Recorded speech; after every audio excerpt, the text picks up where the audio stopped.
Now, meanwhile, tensions continue to rise as Ireland's government has confirmed that we heard reports earlier that 100 police officers may be deployed to the border on the island. Well, I'm joined now by the immigration barrister, Paul Turner. Paul, welcome to the show.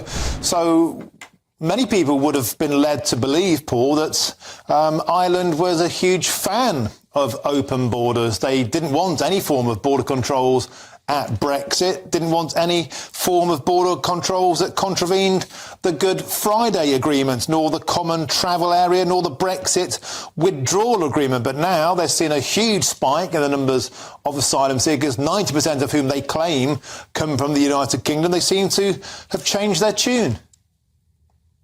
Well, yes, Martin, you're right. That, but in some respects, this is partly due to the current government and Rishi Sunak trumping on about they're not going to accept people back. Now, Downing Street acknowledges that there's the Irish refer to it as Operation Sonnet, which is a 2020 agreement between the UK and Ireland, whereby each country would return asylum seekers over the open border. And what we've now seen is Rishi Sunak saying, we are not going to take these people back. Yes, there is an agreement, but it's not a legal one. So we're going to not honour that agreement. Now, that's the background to why the Irish have said that they're going to send the Garda north. It's important to remember that they haven't said they're going to put fences in and they're going to mount checkpoints, because as we know, given the troubles in Ireland and Northern Ireland, that would be unacceptable to both parties. But one has to share some sort of or have some sympathy for the Irish, given that, as far as they were aware, there was an agreement between their government and our government to accept people back. And it seems to me that Rishi Sunak is desperately trying to make an issue out of this. I mean, I think he's been a hostage to fortune in this regard, because I think it was at the weekend they were all patting each other on the back and crowing about the deterrent effect of Rwanda, in that people have gone to the Republic of Ireland, and so therefore the Rwanda scheme was working. Obviously, as we can see from your screen, yesterday was a record day for migrants arriving. And it looks like there are more migrants arriving this year than there was in 2022. Yeah, but Paul, if I could interject, you could equally argue that the Irish institution are cherry-picking from international agreements. That's what Rishi Sunak has claimed. The one minute they want open borders, the next minute they say that's not working out for them, so they're deploying police. And it was their decision, Paul Turner, you must admit, it was their decision to say they would not accept the terms of the Rwanda deal, and therefore the United Kingdom was not a safe country. That was their decision. That wasn't Rishi Sunak's decision. And so now you could say they're being hung by their own petard, because they made their country singularly safe in the eyes of people flooding over the border. This is on them, not Rishi Sunak. Well, in that regard, Martin, I'd agree with you. I think that, yes, that is a consequence of what has happened. But this is a consequence of the Irish High Court finding that the UK is not a safe third country. Much the same as the Supreme Court in the UK found that Rwanda was not a safe third country. So yes, the Irish have got there by putting us in the same boat as Rwanda. But you are right. This is a consequence of, well, I would say it's a consequence of the Irish adhering more to their international obligations than we are. And yes, making themselves more attractive to people that are very desperate.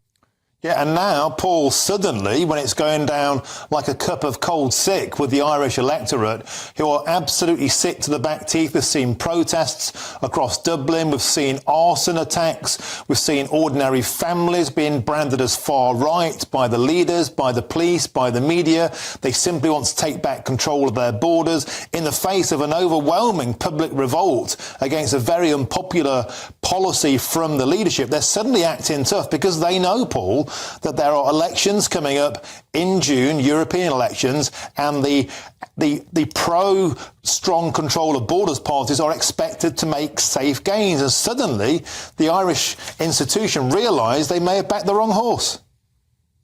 That's one way of looking at it. It's an entirely reasonable way. another way of looking at it would be that the Irish are only in this position because Rishi Sunak is seeking to undo the 2020 deal, which would have meant that the UK could have taken people back. And the 2020 deal was essentially post-Brexit. So Rishi Sunak has scored a point, if you like, by playing tough with the Irish. But it's not doing us any favours.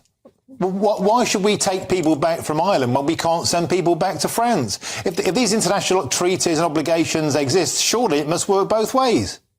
Well, Ireland's not France, and there is a common border and a common history, very close one.